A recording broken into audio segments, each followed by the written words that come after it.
I will never forget the way the red and blue lights bled across the white siding of my parents' house that Christmas Eve. My boots were still wet from the snow when I stepped through the doorway. Inside, the warmth of cinnamon and roast should have wrapped around me like a welcome. Instead, what I saw stopped me cold. Grandma Rose sat trembling under the thin foil blanket the EMT had pulled around her shoulders. Her lips were pale, her hands shaking, her voice no louder than a whisper when she told them she was fine. But I knew better. I had worn the uniform long enough to read the signs of someone who had been left outside too long in the winter night. The EMTs leaned over her, checking vitals, doing their job with calm precision. Just a few feet away, my family stood frozen in their own way. Glasses half raised, the fire still crackling, their faces stiff with annoyance at the intrusion. My father cleared his throat as if a toast had been interrupted. My mother's lipstick was too bright, her smile too brittle. My brother shifted his weight, avoiding my eyes. My sister clutched her wine like it could ward off the truth. I had carried a rifle in the desert, worn body armor through sandstorms, and stood guard in streets that never forgave weakness. Yet nothing prepared me for the battlefield I walked into that night, the battlefield called home. I knew the words I was about to speak would land like a gavel.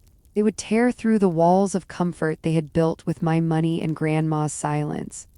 6 words, sharp, final, a line that could never be walked back. She is safe. Elder abuse report filed. Before we dive into the story, take a moment to like the video and subscribe, but only if stories of courage and resilience speak to you. And share in the comments where you are listening from and what hour it is in your corner of the world. It is always moving to see how far these stories travel and whose hearts they reach. Because this story is not just mine.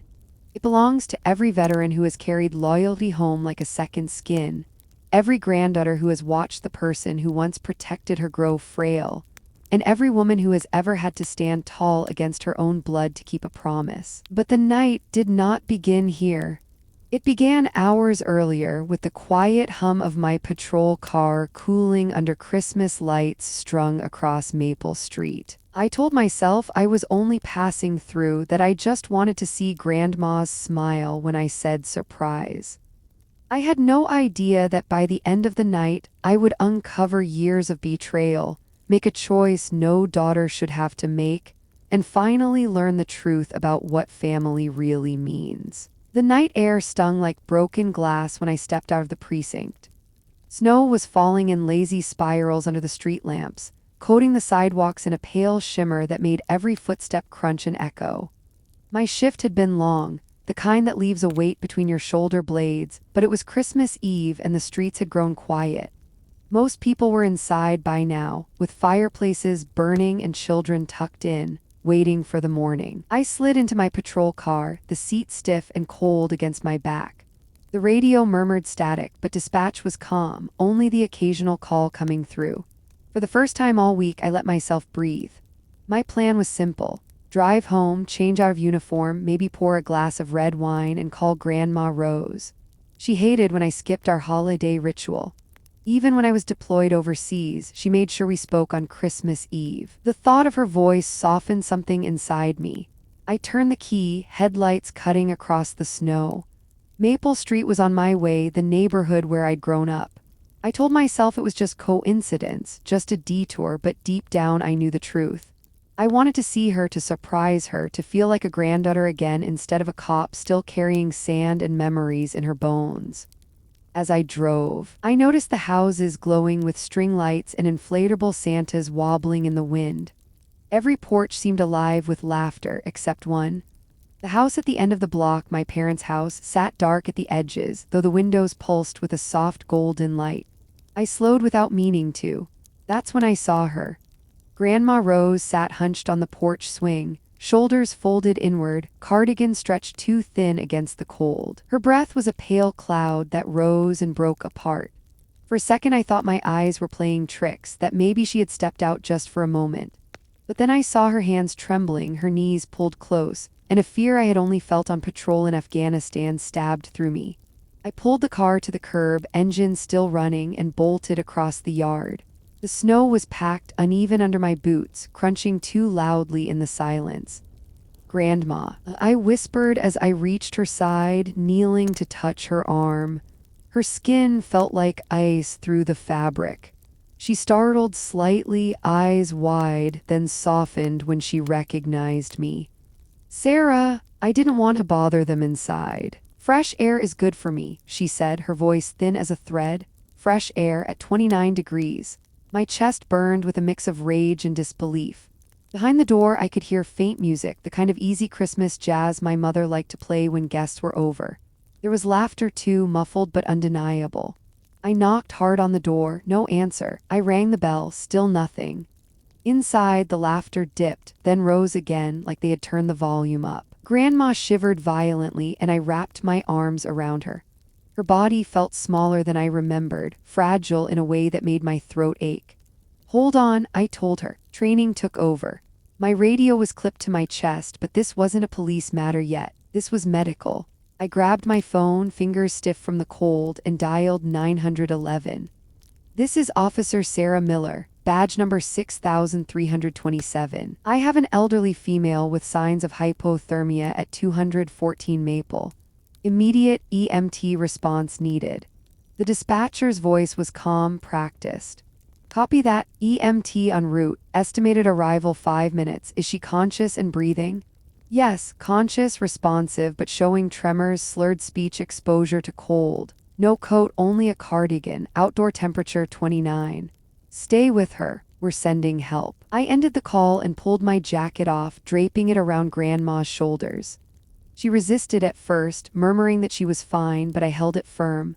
You're not fine, I said, softer than I felt. You're freezing. Her eyes filled with tears she didn't let fall. Don't make trouble for them, Sarah. They didn't mean. Her voice broke. Didn't mean. I had heard that phrase too many times in my career. Domestic calls, abuse victims, kids caught in crossfire. Didn't mean was a shield people raised when they were too scared to face the truth. I pressed my lips together, watching my breath cloud in the air.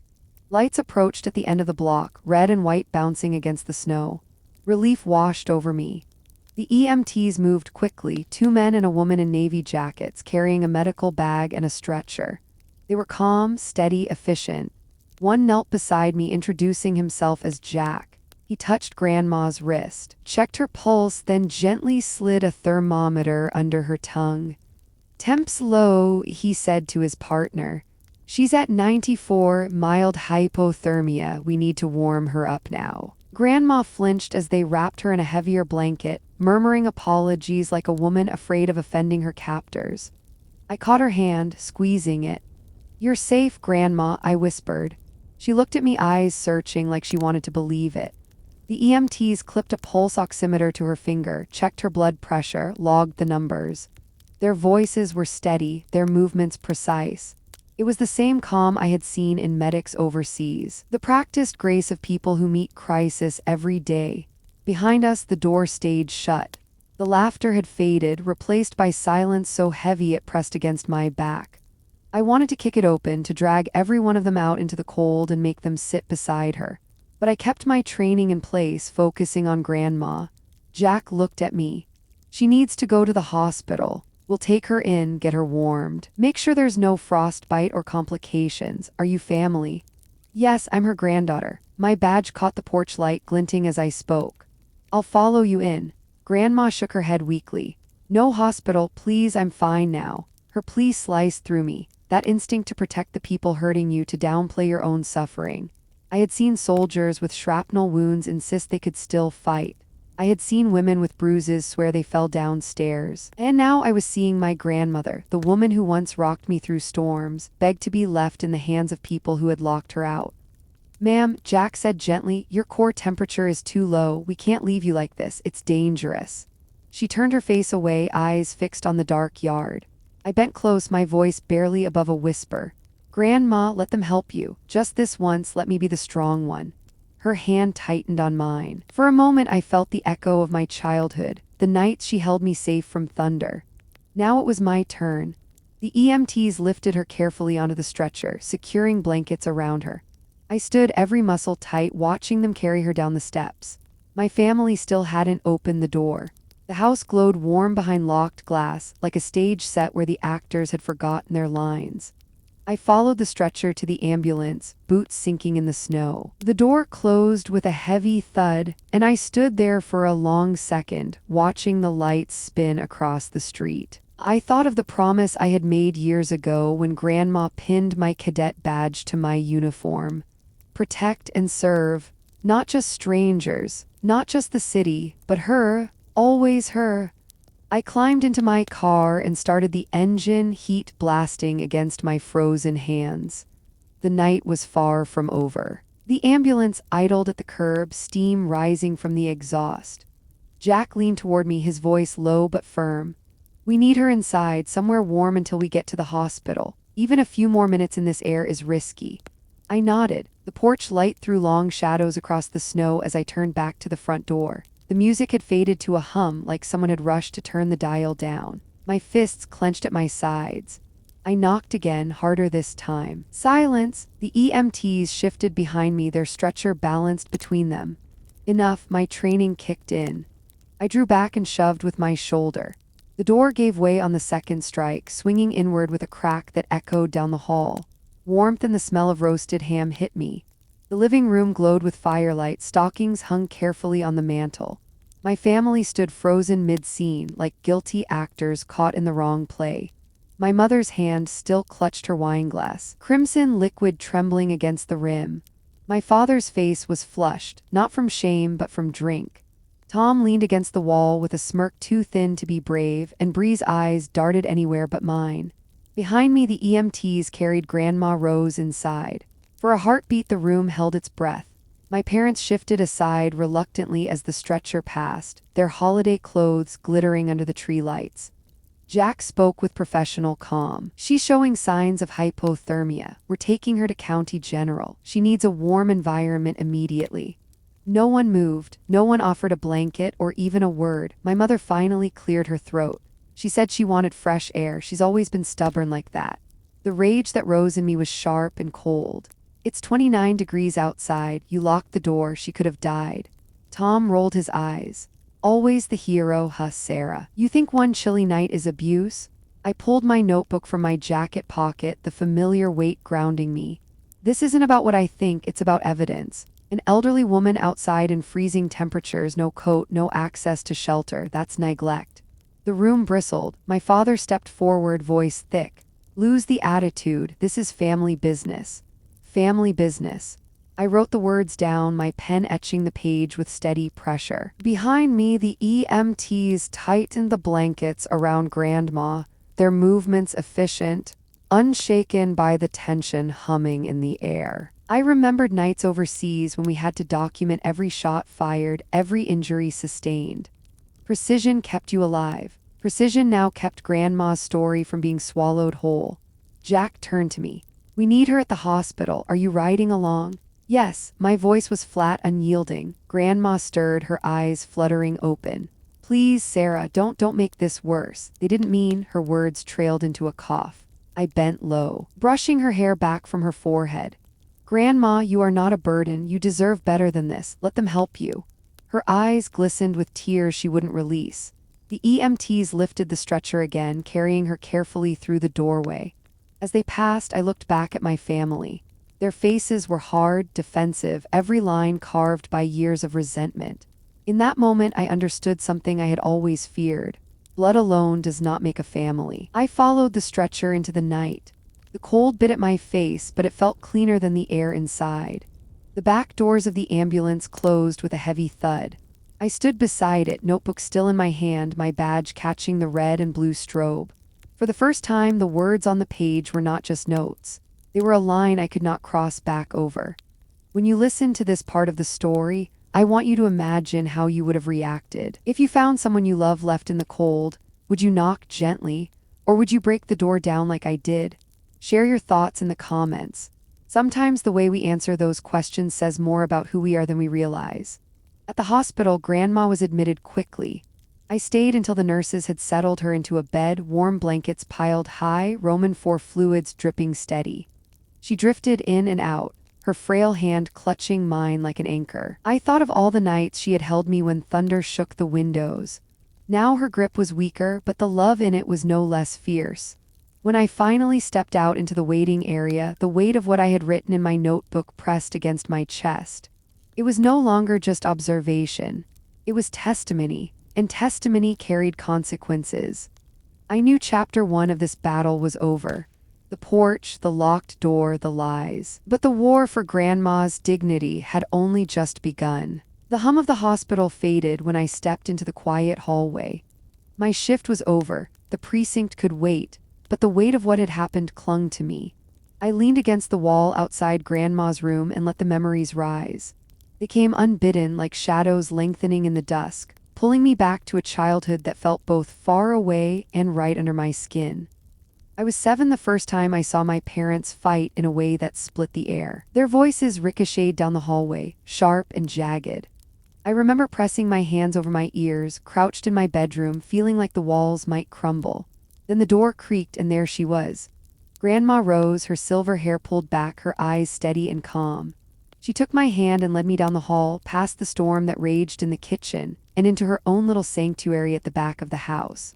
She pulled blankets from the closet, draped chairs with quilts, and built a fort lit by the soft glow of a lamp.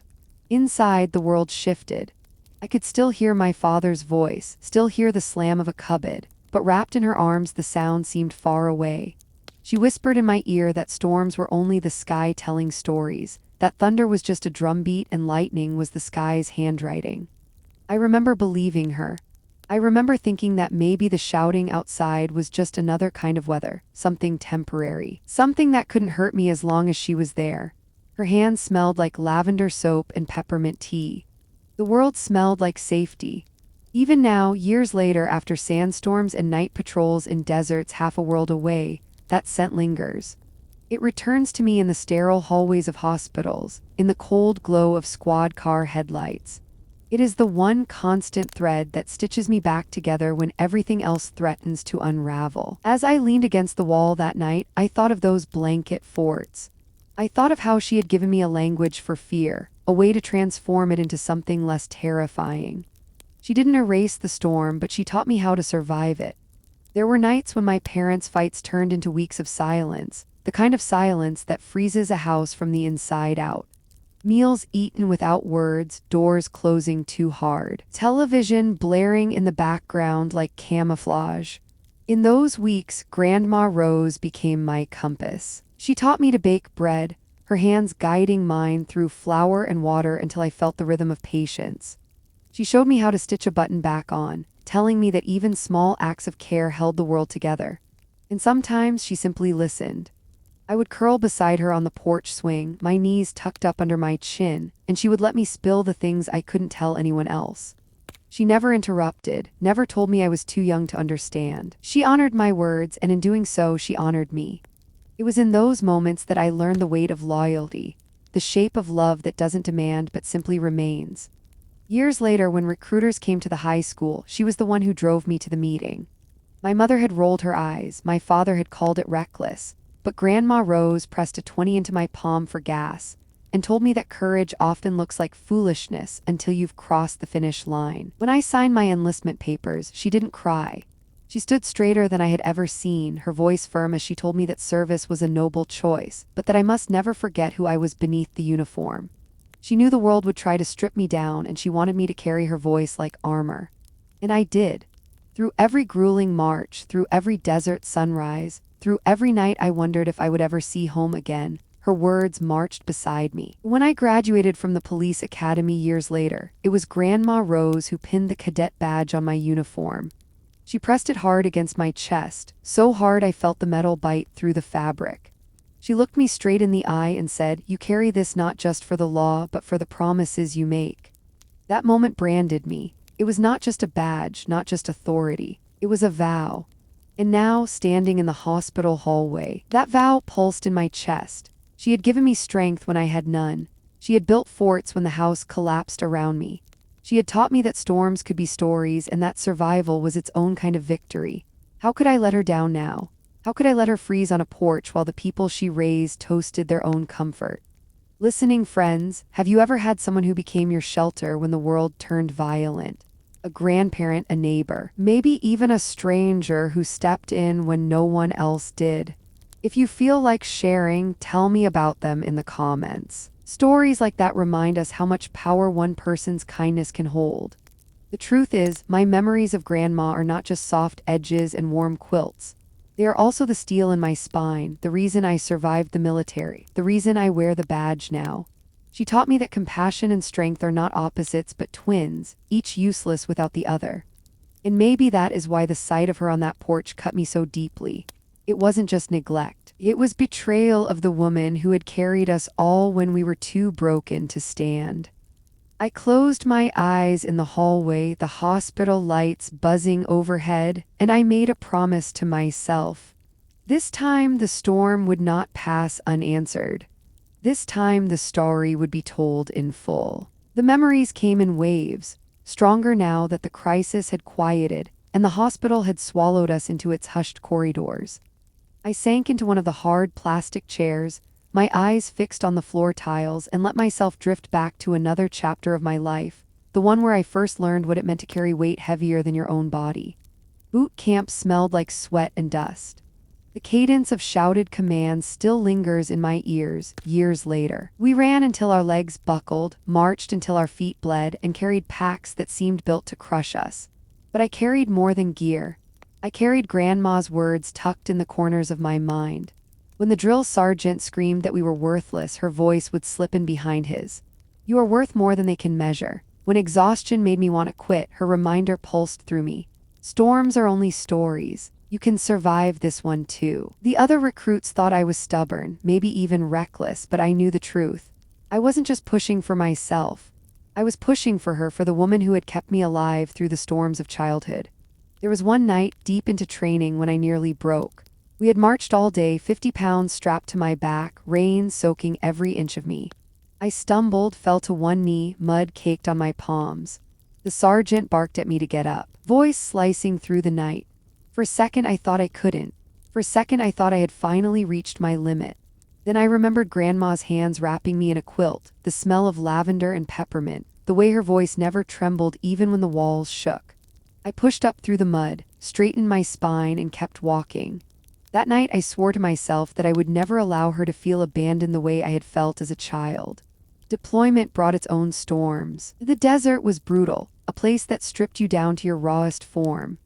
I patrolled streets where every shadow held danger, carried brothers and sisters in uniform when they fell, and wrote letters home with sand still clinging to my skin. Through it all, Grandma's presence followed me like a ghost of light. I taped her photograph inside my helmet, a picture of her smiling on the porch swing, sunlight falling across her lap. In firefights, when adrenaline blurred everything, I would touch that picture like a talisman, and in the rare quiet moments, I would read her letters, filled with simple updates about her garden, her church, her neighbors. She never spoke of my parents, never spoke of the family chaos. Instead, she wrote lines that steadied me. I am proud of you. I pray for you every day. You carry the best of us with you. Those words became a shield. They reminded me that even in war, I had someone waiting for me, someone who believed I could walk through fire and come out whole. When I came home, the welcome was not what I had imagined. My parents offered polite nods, my siblings a quick hug before drifting back into their own lives. But Grandma Rose was different. She stood at the end of the driveway, arms open, tears running down her cheeks. She didn't say "I told you so" or "I was worried sick." She simply held me like I was the same child she once protected from thunder. That embrace was more healing than any metal pin to my chest. Later, when I entered the police academy, it was Grandma who came to my graduation. My parents didn't bother. Tom had a business trip, Bree claimed she was busy, and my mother said she hated the smell of sweat and polish that clung to ceremonies like that. But Grandma came. She sat in the front row, her hands folded neatly in her lap, her eyes locked on me. When the time came for the cadet badge to be pinned, I called her onto the stage. The other graduates had their spouses, their parents, even their children. I had her. She walked with the quiet dignity of someone who had already carried 1,000 battles and was ready for one more. She pinned the badge to my chest with steady hands, and then she whispered in my ear, "You protect them all, but never forget to protect yourself, and never forget your promise to me." That was the moment the vow crystallized. Not spoken, not written, but etched into the marrow of who I was. I would protect her not just as a granddaughter, but as an officer, as a soldier, as a woman who owed her life to the love she had given me. That night in the hospital hallway, I felt the weight of that promise pressing harder than ever. Seeing her on that porch, shivering under a cardigan while laughter spilled from behind locked doors, had broken something in me. It wasn't just neglect. It was a betrayal of everything she had given us. My badge was more than metal, it was a vow. And tonight, that vow demanded action. I walked back into her room where the machines beeped softly and her breathing had steadied. She looked small against the white sheets, but her eyes were open, watching me. "You're still here," she whispered. "Always," I said, pulling the chair closer. "You taught me to survive storms, now it's my turn to help you through one." Her eyes softened, but there was fear in them too. Fear not of me, but of what my presence meant. Fear of what would happen if the truth came fully into the light. Listening friends, let me pause here to ask you something. Have you ever carried a promise in your heart, one that shaped your choices long after the words were spoken? Maybe it was to a parent, a child, a friend. Maybe it was even to yourself. If you feel called to, share it in the comments. Those promises remind us who we are when the world tries to make us forget. I reached for her hand, frail but still strong enough to squeeze mine. And in that moment, memory and present collapsed together. I was both the child in a blanket fort and the officer in uniform. I was both the one needing protection and the one offering it. I thought of the storm she had reimagined for me, how she had turned fear into story. Now it was my turn to tell the story, not with thunder or lightning, but with truth and justice. I didn't know yet how the coming days would unfold. I didn't know how far my family would go to protect their lies, or how deep the wounds would cut. But I knew this, I would not falter, because I had learned from the best. The ambulance had taken Grandma to County General. But before that night ended, there was one scene that etched itself into my memory like fire on stone. When the EMTs first lifted her from the porch, they tried to bring her inside just to get her out of the cold. The air in the living room was warm enough to sting my cheeks after the icy dark, but what should have been a homecoming felt more like walking into enemy territory. The Christmas tree blinked in the corner, ornaments glittering, stockings hung from the mantel in neat lines. A platter of food steamed on the table. The house was dressed for joy, but every face in the room looked tight, inconvenienced, like we had interrupted something precious. My mother clutched her wineglass as if it were a lifeline. My father's jaw twitched as he crossed his arms. Tom leaned back against the fireplace with that smirk he wore whenever he wanted to remind me that he was older, that in this house he thought his word meant more. Bree hovered by the staircase, her eyes darting, her lips pressed thin. I stood between the stretcher and them, my badge gleaming under the lights, my notebook already in my hand. "Why was she outside?" I asked. My voice cut through the room, calm but sharp. "It's 29 degrees, she was locked out." My mother's smile quivered. "She likes the fresh air, you know her, always stubborn." She was shaking so badly she could hardly speak. I pointed to the locked door. "And you left her there. The bolt was thrown from the inside. Do you expect me to believe she chose that?" Tom chuckled under his breath. "Still the soldier, huh? Always looking for a fight where there isn't one." I turned toward him. "This isn't a fight, it's a crime."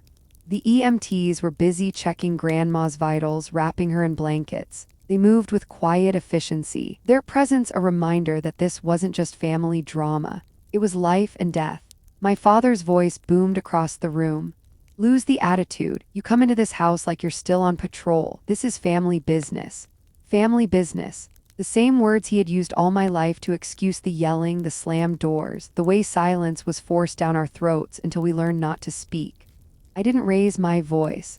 I opened my notebook and began to write. Elderly female found outdoors in freezing temperatures. Locked out. Vital signs consistent with mild hypothermia.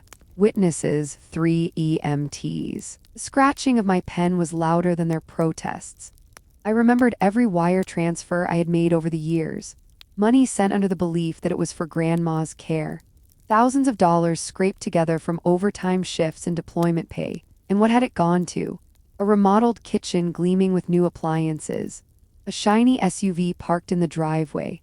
Vacations I saw flaunted in photos. I stared at the polished floorboards, the expensive rug under my boots, and I knew the truth. My grandmother had been paying for their comfort with her suffering. "Where did the money go?" I asked, my voice low but steady.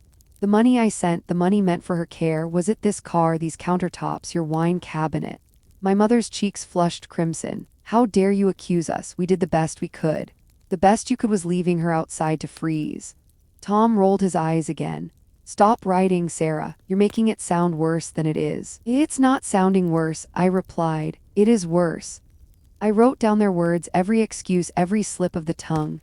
I recorded the temperature, the locked door, the laughter that carried through the walls. Facts, evidence, not arguments. Friends listening right now, let me pause to ask you something. If you had to choose between silence that kept peace in your family or truth that broke it, which would you choose? Have you ever faced that moment? Share your thoughts in the comments. Sometimes we find strength just by saying out loud that silence was never safety. My father stepped closer, his shadow stretching across the carpet. You think your badge makes you better than us? You think you can walk in here and judge? I looked up, meeting his eyes without blinking. My badge makes me responsible. It makes me accountable. And it makes me unwilling to let an old woman freeze on a porch while her family celebrates. The Jack glanced up from Grandma, his expression professional but unmistakably firm. So she could have gone into cardiac arrest tonight. Exposure at her age is extremely dangerous. But my family barely reacted. My mother huffed, Bree looked away, and Tom muttered something about overreacting. I kept writing. My hand was steady even though my heart beat like a drum. I wrote down the EMT's statement word for word. There was a moment then, one of those moments where time seems to split. I saw two futures stretched before me. One where I closed my notebook, swallowed my anger, and let my family's excuses wrap around me like barbed wire. And one where I kept writing, kept standing, and finally honored the promise I had made when Grandma pinned that badge on my chest. I chose the second. I clicked my pen, slid the notebook back into my pocket, and looked at each of them in turn. My voice was quiet but final. This isn't over. You've crossed a line, and I won't let it be buried under holiday songs and excuses. That night lit a fire in me that has not gone out. It was the fire of betrayal, of loyalty tested, of promises rising to the surface. It burned hotter than any desert sun, steadier than any storm, and it told me one thing with absolute clarity. Family had failed her, but I would not. The EMTs lifted the stretcher, their boots squeaking against the polished floor. Grandma's eyes fluttered open and closed as they carried her through the living room toward the waiting ambulance. For one brief moment she looked back, her gaze flicking between me and the family she had raised, torn in ways only a mother could be torn. Her lips moved as if to form words, but no sound came. When the front door shut behind them, silence spread like smoke. My parents stared at me, the tree lights reflecting sharp glints in their eyes. Tom shifted first, stepping closer with his arms crossed. You always were dramatic, he said, even as a kid, always needing to be the hero. I took a slow breath, steadying my voice. I don't need to be the hero, Tom, I just refuse to be the coward. His smirk faltered for a second, then snapped back into place. My mother sank into the armchair, her wine glass still trembling in her hand. Sarah, you don't understand what it's like day after day with her. She forgets things, she asks for things, she's old. I cut in, sharper than I intended. That's not an excuse, that's the reason she needs care. The words landed heavy in the room, my father's jaw tightened. You don't live here anymore. You don't get to come waltzing in and tell us how to handle things. You left. Left. The word twisted like a knife. I thought of boot camp mud, desert nights, the sound of mortars splitting the air. I had left, yes, but not for myself. I had left to serve, to fight, to carry weight most people couldn't imagine. And every time I doubted, it was Grandma's face that pulled me through. I left to serve my country, I said evenly. I left to protect people who couldn't protect themselves. Exactly what I am doing right now. For a moment, none of them spoke. The fire in the hearth popped, sending a spark up the chimney. I pulled out my notebook again, flipping to the page where I had written details in my crisp handwriting. The act itself seemed to rattle them more than my words. Evidence was something they couldn't charm, couldn't explain away. My mother's voice softened, almost pleading. Please, Sarah, don't make this official. Don't drag our name through the mud. Think about what people will say. What people will say, I repeated, almost laughing. You're worried about gossip while your mother nearly froze to death on your porch. Bree finally spoke then, her voice a whisper. She really does like sitting outside. Sometimes she asks to. I turned to her, my frustration cutting deeper because part of me still wanted to protect her. Then why lock the door? Why make sure she couldn't come back in? Why keep laughing while she sat there shaking? Her eyes dropped to the floor, shame flickering for just a heartbeat before she looked away. Friends listening, I want to ask you something right here. When you hear a family excuse cruelty with phrases like "she likes it" or "we didn't mean it," what do you feel? Do you see through it, or do you find yourself doubting your own instincts? Share your feelings in the comments. Sometimes naming what feels wrong is the first step to making it right. I closed the notebook and slipped it into my jacket, but the weight of it pressed heavy against my chest. Every line written in that book meant consequence. For them, for me, for Grandma. I thought back to all the years I had sent money. I remembered wiring cash from a base overseas, thinking of Grandma sitting in comfort, maybe finally getting the care she deserved. And instead, I walked into this room filled with new furniture, fine wine, polished wood floors. Their comfort had been purchased at the cost of her safety. The fire inside me roared higher. "You've taken her money," I said, my voice low and steady. "You've taken my money. And now you've taken her dignity. That ends tonight." My father slammed his glass on the mantel, the sound sharp. "Enough, you're not pressing charges against your own family." "I don't have a choice," I replied. "Not as your daughter, not as her granddaughter, but as an officer of the law I do and I will." The words hung in the air, heavy as stone. I thought of Grandma's hands pinning that badge to my chest, of her whisper in my ear. "Protect them all. Protect yourself. Protect me." That memory steadied me more than any training ever had. I turned toward the door. "APS will be in touch. They'll want to speak with each of you, and I'll be giving them my notes." Tom scoffed. "Apps, you really want to drag strangers into this?" "Yes," I said simply, "because someone has to care enough to stop you." For once my father had no comeback. He just stared at me, his face mottled red, veins standing out in his neck. I opened the door and let the cold air rush in. It hit me like a slap, sharp and clean, chasing out the staleness of the room. Walking back to my car, I felt the weight of the night press down, but beneath it burned that fire, steady and fierce. The betrayal cut deep, but so did the love that had shaped me. Grandma had built forts out of blankets and called storms stories. She had given me courage when fear was all I knew, and now, finally, I was giving that courage back. I knew the road ahead would be long. Investigations, hearings, confrontations. But I also knew something my family never understood. Silence doesn't heal. It corrodes, and truth, though it burns, purifies. Friends, if you are still with me, let me ask you this before we close this chapter. Have you ever stood in a room where telling the truth meant standing alone? How did you find the strength to speak anyway? Or maybe you didn't, but you wish you had. Your stories matter. Share them if you feel called to. You never know who might find courage in your words. That night, as I drove behind the ambulance carrying Grandma to safety, I whispered a vow to myself. The fire inside me would not die, not until she was safe, not until justice was done. The hospital corridors hummed with fluorescent light and the steady rhythm of machines. I walked beside the stretcher as the EMTs wheeled Grandma Rose into the emergency wing. Nurses hurried forward, voices low but efficient, as they guided us into a treatment room. Once the bustle settled, I sat down at her bedside. She looked so small against the crisp white sheets, her cardigan folded at the foot of the bed, her skin pale against the fluorescent glow. Yet her eyes, when they met mine, were as sharp as they had always been. "Sarah," she whispered, her voice rasping, "promise me something."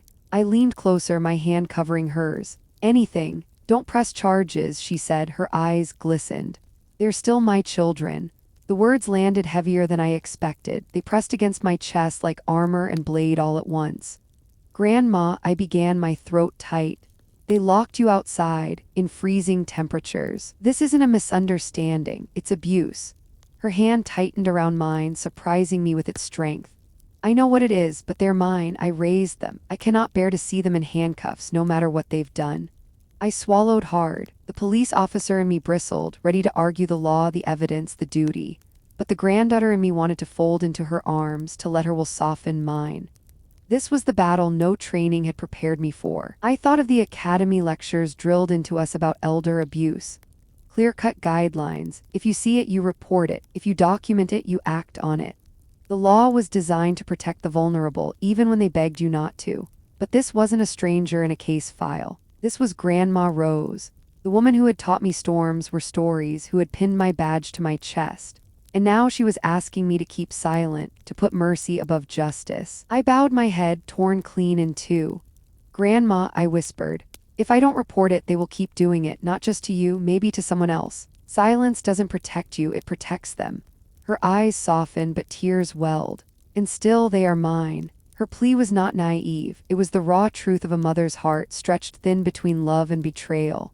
Friends listening now, let me ask you something. If someone you loved begged you for mercy, even at the cost of their own safety, what would you do? Would you honor their wish, or would you act to protect them in spite of it? Share your thoughts in the comments. I want to hear your voices because these are the questions that don't have easy answers.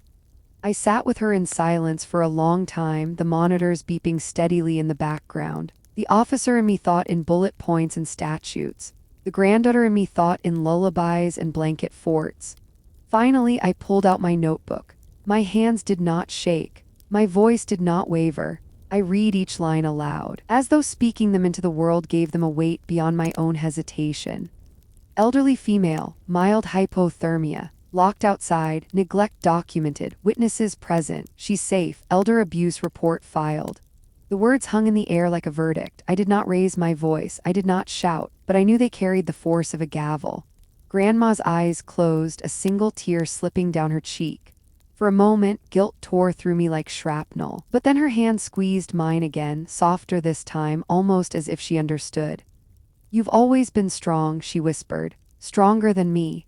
I bent forward, pressing my forehead gently against hers.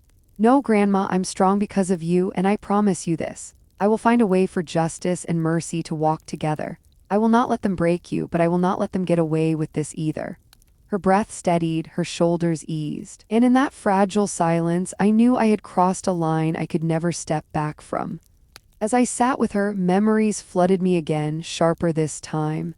My first oath as a cadet, the badge gleaming under the academy lights, her hands pinning it to my uniform, and my whispered vow to protect her with the same courage she had once given me.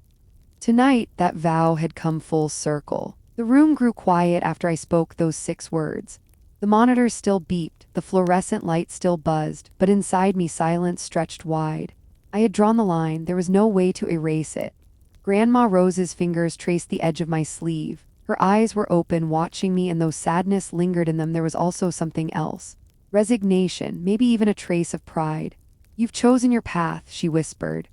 "I've chosen ours," I corrected, because I wasn't just doing this for me, or for the badge. I was doing this for every blanket fort, every story told under a thunderstorm, every word she had spoken that made me believe in my own worth.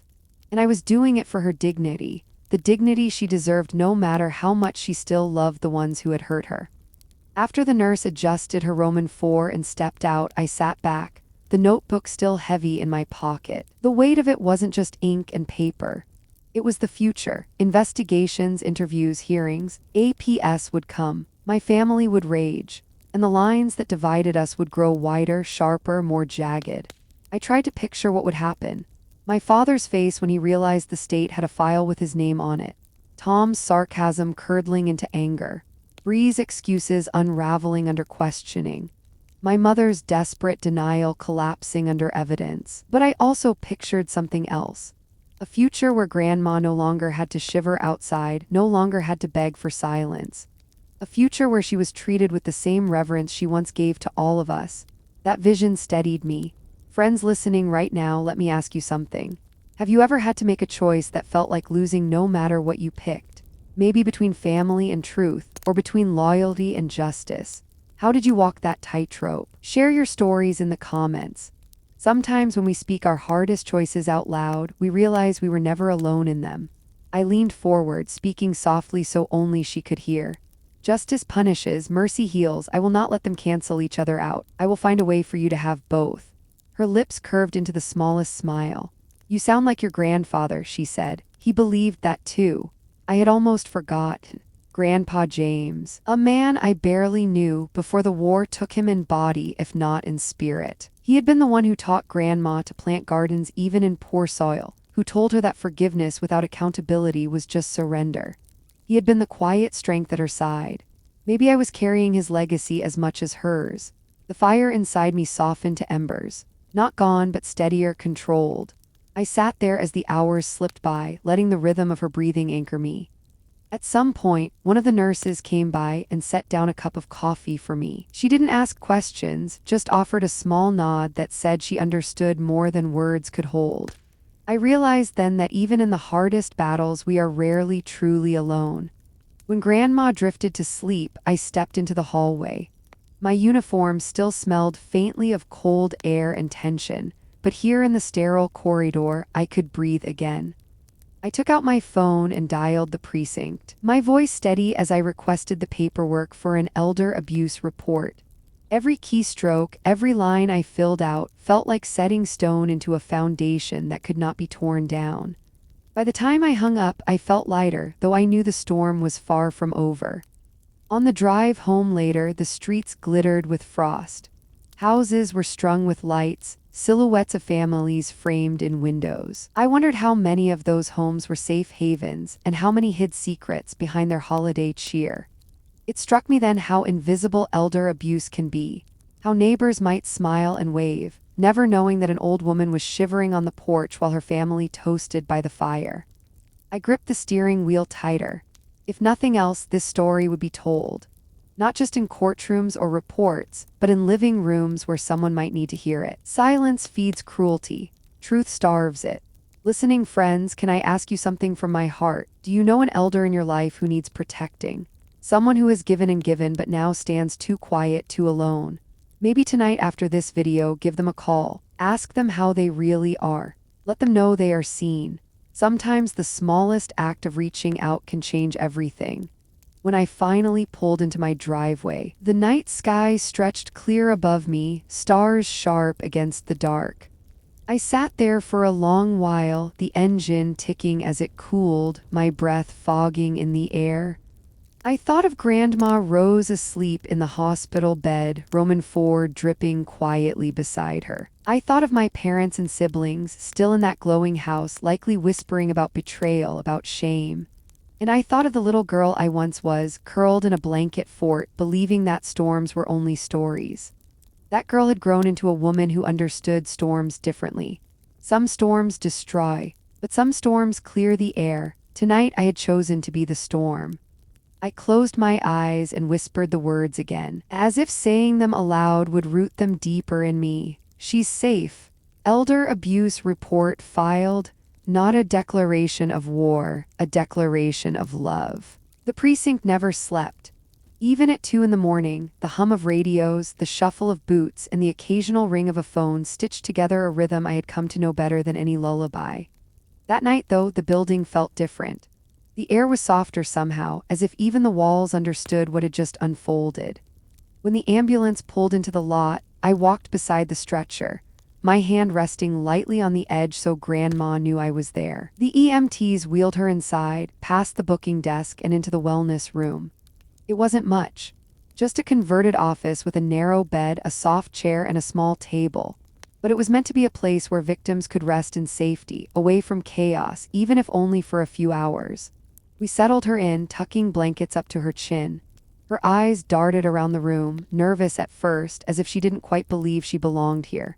But then one of the EMTs, a young woman named Carla, placed a steaming cup of cocoa on the table beside her. "Made this for you," she said, her voice warm. "Extra marshmallows, house specialty."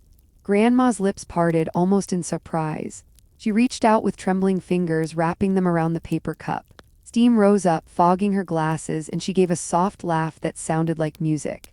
Within minutes, the shift officers began filtering in. Officer Daniels, tall and broad, leaned against the door frame.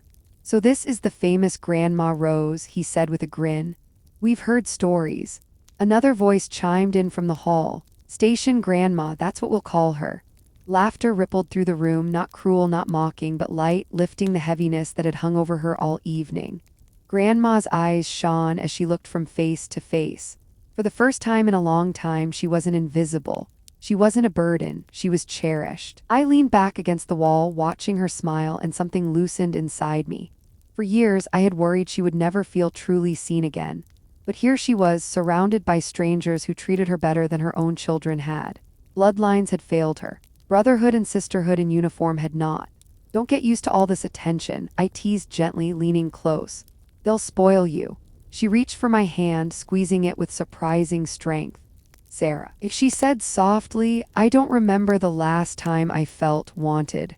Her words nearly undid me. I bit down hard, forcing back tears, and pressed my forehead briefly against hers. "You're wanted, always, especially here. Friends listening, let me pause here to ask you something. Have you ever felt more at home among people who weren't related to you than among the family you were born into? Maybe a friend's family, maybe your coworkers, maybe even strangers who showed you kindness. If you have, share that memory in the comments. Sometimes those stories remind us that family is chosen as much as inherited. In the break room, one of the rookies brought her a slice of pie left over from a holiday potluck. Another officer fetched a quilt from his patrol car, laying it gently over her. They fussed, they joked, they made her laugh in that quiet way only people who understand hardship can. And I stood there thinking, this is what family is supposed to look like. Meanwhile, I knew the Miller house would not be so warm. I could picture it, the half-empty glasses of wine, the flickering tree, my father pacing while my mother wrung her hands. Tom would be railing about betrayal. Bree would be crying in that helpless way that always seemed designed to make others clean up her mess. They would be terrified, not of what they had done, but of what was coming. APS would knock on their door. Neighbors would whisper. Their comfortable world would shake. I didn't rejoice in their fear, but I didn't grieve it either. For once, the consequences were theirs to carry. As the night deepened, I sat in the wellness room, notebook open on my lap, documenting every detail while Grandma dozed. Each line written was another brick in the wall of protection I was building around her. When she stirred, she blinked up at me. "You should rest too," she murmured. "I'll rest when you're safe," I said. She gave a small sigh, the kind that carries more love than words ever can. Later, as dawn crept pale through the blinds, my fellow officers rotated in with fresh coffee, with quiet jokes, with steady presences that filled the room with something I hadn't felt in years. Belonging. Grandma Rose was no longer a woman abandoned on a porch. She was Grandma of the station. And in that title, in that laughter, she found the dignity she had been denied. Morning light crept slowly through the precinct windows, casting long lines across the floor. The station always carried the smell of coffee and tired resolve, but that morning it carried something else too, something softer.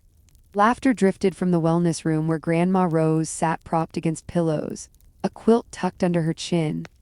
Officer Daniels was telling her a story about his first week on the job, how he had accidentally handcuffed himself to a patrol car door. Grandma laughed so hard she had to wipe tears from her eyes.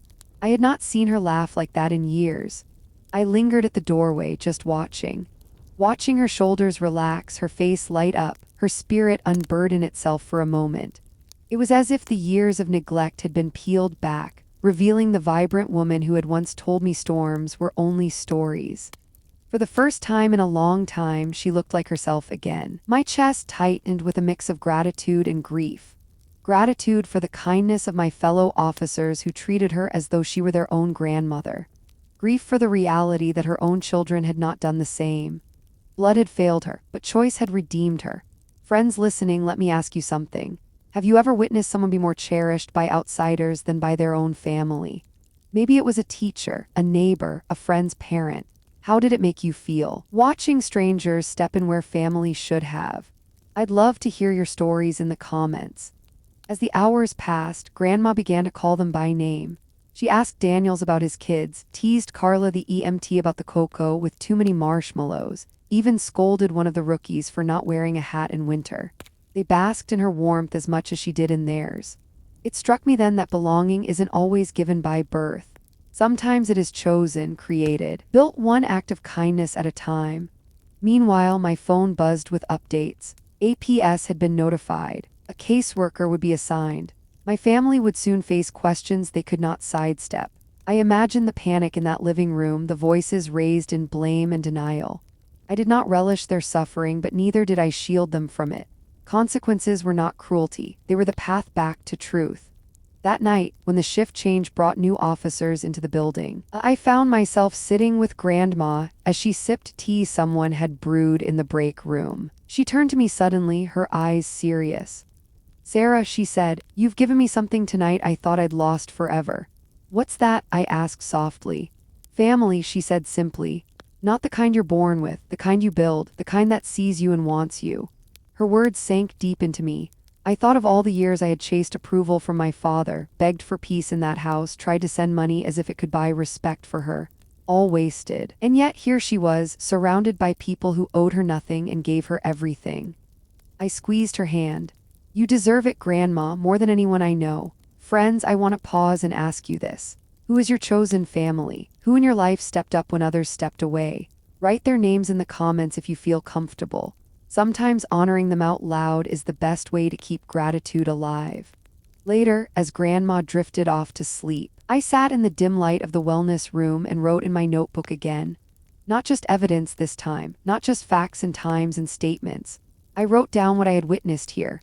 A room filled with warmth, a grandmother laughing with strangers who had become kin, a woman who had been abandoned finding shelter in the very walls meant for justice. I realized then that justice and mercy were not enemies, they were partners. Justice had brought her here, had broken the silence. Mercy had given her this moment, this dignity, this joy, and I, standing between them, had finally begun to understand the balance. When dawn came, I drove Grandma to my house. APS would begin its process, and the Miller family would face the consequences of their choices. But Grandma Rose would never again be left on a porch in the cold. As I helped her inside, she looked around at the small living room, the photographs on the wall, the worn couch that had seen too many late nights. She smiled. "It feels like home," she said, and in that moment I realized something I should have known all along. Home isn't walls or blood or history. Home is where you are safe. Home is where you are wanted. That night at the precinct had shown me what true family looked like. It wasn't always the one that raised you. Sometimes it was the one that chose you, stood beside you, and refused to let you stand alone. Blood may betray, but love does not. Friends, before we close this chapter, I'd like to hear from you. If you had to define family in one sentence, what would you say? Drop it in the comments.